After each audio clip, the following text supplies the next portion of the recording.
Assalamualaikum warahmatullahi wabarakatuh. Perkenalkan, nama saya Sri Indriani.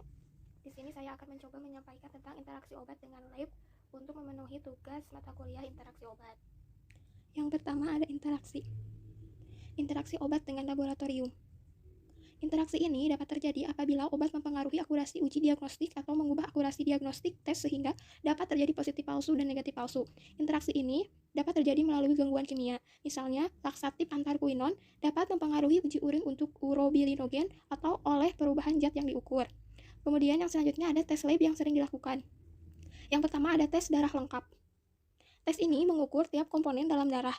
Tes darah lengkap sangat penting karena beberapa jenis obat-obatan dapat menyebabkan rendahnya jumlah darah merah atau darah putih, yang kemudian dapat menyebabkan anemia atau kelainan darah lain. Yang kedua ada screening kimia darah. Tes ini merupakan screening umum untuk mengukur apakah organ-organ tubuh bekerja dengan benar dengan mengukur kimia-kimia tertentu dalam darah. Tes ini penting untuk mendeteksi infeksi atau efek samping obat. Salah satu fokus terpenting dalam tes ini adalah monitor enzim hati.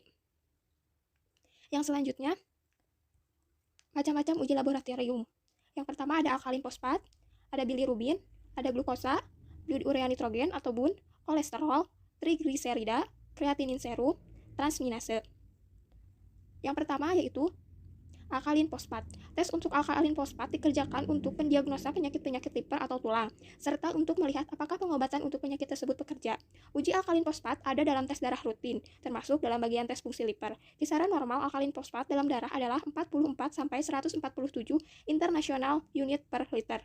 Obat yang mempengaruhinya, yang pertama ada obat AINS atau angiotensin nonsteroid, dapat menurunkan angka alkalin fosfat. Yang kedua ada paracetamol. Paracetamol dapat meningkatkan angka alkalin fosfat dengan mekanisme paracetamol dapat mengganggu metabolisme sel hati yang dapat menyebabkan nekrosis. Terjadinya nekrosis akan meningkatkan angka alkalin fosfat. Kemudian yang kedua ada bilirubin. Bilirubin atau pigmen empedu merupakan hasil akhir metabolisme dan secara fisiologis tidak penting, namun merupakan petunjuk adanya penyakit hati dan saluran empedu. Obat yang mempengaruhinya yaitu ada phenobarbital. Phenobarbital dapat menurunkan kadar bilirubin. Phenobarbital meningkatkan aktivitas glucuronil transferase, enzim yang digunakan pada konjugasi dengan asam glukuronat sehingga dengan cepat diekspresikan melalui empedu dan urin. Yang kedua ada estrogen, steroid anabolik. Dapat meningkatkan kadar bilirubin, menyebabkan penurunan ekskresi bilirubin. Hal ini menyebabkan terjadinya hiperbilirubinemia, yang disebabkan karena terjadinya gangguan transfer bilirubin melalui membran hepatosit, yang sehingga terjadi retensi bilirubin dalam sel.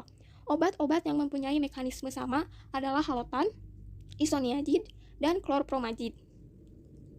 Kemudian ada glukosa. Yang pertama ada atenolol, dapat menurunkan konsentrasi glukosa dengan mekanisme menghambat glikogenolisis di sel hati dan otot rangka sehingga mengurangi efek hiperglikemia dari epinefrin yang dilepaskan oleh adanya hipoglikemia sehingga kembalinya kadar gula pada hipoglikemia diperlambat. Yang kedua ada kortikosteroid golongan glukokortikoid, dapat menurunkan konsentrasi glukosa. Mekanismenya meningkatkan gluconeogenesis dapat mengurangi penggunaan glukosa di jaringan perifer dengan cara menghambat uptake dan penggunaan glukosa oleh jaringan, mungkin melalui lambatan transporter glukosa.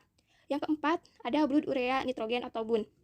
Digunakan untuk melihat apakah ginjal bekerja dengan baik atau tidak, di mana pada fungsi ginjal normal adalah 3,6-7,1 mmol per liter atau 10-20 per desiliter. BUN test dilakukan dengan mengukur jumlah nitrogen yang berada dalam darah yang berasal dari urea. Obat yang mempengaruhinya, yang pertama ada furosemid, dapat meningkatkan BUN dengan mekanisme furosemid adalah obat golongan diuretik kuat, sehingga menyebabkan dehidrasi. Jika terjadi dehidrasi, maka aliran darah ke ginjal menjadi berkurang. Yang kedua ada pankomisin, dapat meningkatkan BUN dengan mekanisme pankomisin dapat menyebabkan ginjal tidak bekerja dengan baik, mengeluarkan urea nitrogen menjadi terhambat, sehingga kadarnya dalam darah meningkat. Kemudian yang ketiga ada piroxicam, sedikit meningkatkan BUN dengan mekanisme penghambatan sintesis prostaglandin oleh obat AINS menyebabkan kenaikan kadar BUN. Yang selanjutnya ada kolesterol. Obat-obat yang dapat menurunkan kolesterol yaitu tiroksin, estrogen, aspirin, antibiotik yang termasuk tetrasikrin dan neomycin, asam nikotinik, heparin, kolkisin. Adapun vitamin C dosis tinggi menurunkan kadar kolesterol melalui mekanisme mempercepat arteri sehingga memperkecil deposit kolesterol pada dinding arteri, kemudian meningkatkan aktivitas fibrinolisis yang bertanggung jawab untuk memindahkan penumpukan kolesterol dalam arteri. Yang selanjutnya mengeliminasi kelebihan kolesterol dalam aliran darah dengan membawa ke empedu. Obat-obat yang dapat meningkatkan kolesterol yaitu pil KB, epinefrin, penotiazid, vitamin A dan D, sulfonamid, phenytoin atau dilatin. Yang selanjutnya ada trigliserida. penurunan kadarnya beta-lipoproteinemia kongenital, hipertiroidisme, malnutrisi protein. Obat yang mempengaruhinya yaitu ada asam askorbat, kofibrat, atropin, penformin, dan metformin. Dengan mekanisme, metformin dapat menurunkan absorpsi glukosa dari saluran lambung usus, biasanya hanya mengurangi kadar glukosa darah dalam keadaan hiperglikemia, serta tidak menyebabkan hipoglikemia, bisa diberikan sebagai obat tunggal. Yang kemudian ada peningkatan kadar, hiperlipoproteinemia, IMA, hipertensi, hipotiroidisme, sindrom nefrotik, trombosis cerebral, sirosis alkoholik, diabetes mellitus yang tidak terkontrol, sindrom Down, stres, diet tinggi karbohidrat, dan kehamilan. Yang selanjutnya ada kreatinin serum.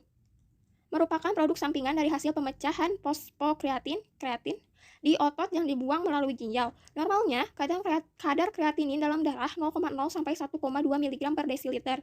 Bila fungsi ginjal menurun, kadar kreatinin darah bisa meningkat. Obat yang mempengaruhinya yaitu ada golongan AINES, angiotensin non-steroid, dengan contoh obat asetosal, ibuprofen, piroxicam, asamefenamat, ketoprofen, naproxen, dan lain-lain. Dapat menurunkan fungsi ginjal sehingga dapat menyebabkan peningkatan kadar kreatinin dalam darah. Adapun amphotericin B dapat menyebabkan penurunan filtrasi glomerulus yang juga berakibat pada penurunan fungsi ginjal, sehingga menyebabkan kadar kreatinin dalam darah meningkat. Dan yang terakhir ada transminase.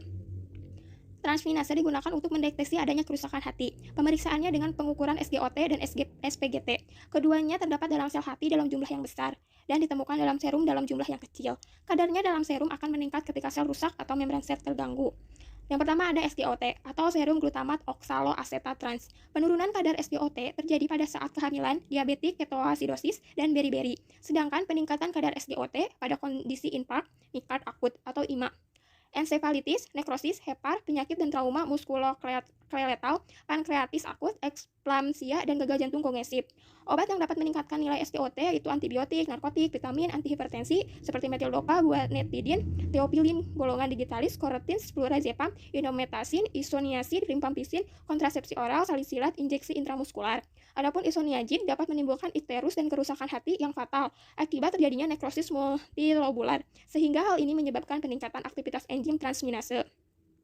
Kemudian ada SGPT atau serum glutamat piruvat transminase. Peningkatan kadar hepatitis virus akut, hepatotoksisitas, dan menyebabkan nekrosis hepar, toksisitas obat atau kimia. Peningkatan sedang, sirosis, kanker, hepar, gagal jantung kongesif, intoksikasi alkohol akut. Kemudian ada peningkatan marginal oleh infark miokard akut atau IMA. Obat yang dapat meningkatkan kadarnya yaitu ada antibiotik, narkotik, metildopa, guanetidin, sediaan digitalis, indomethacin, salisilat, rifampicin, flurazepam, propanolol, kontrasepsi oral, timah, heparin, dan lain-lain. Adapun rifampicin dapat meningkatkan hepatotoksik sehingga menyebabkan peningkatan aktivitas enzim transminase. Cukup sekian yang dapat saya sampaikan. Terima kasih. Wassalamualaikum warahmatullahi wabarakatuh.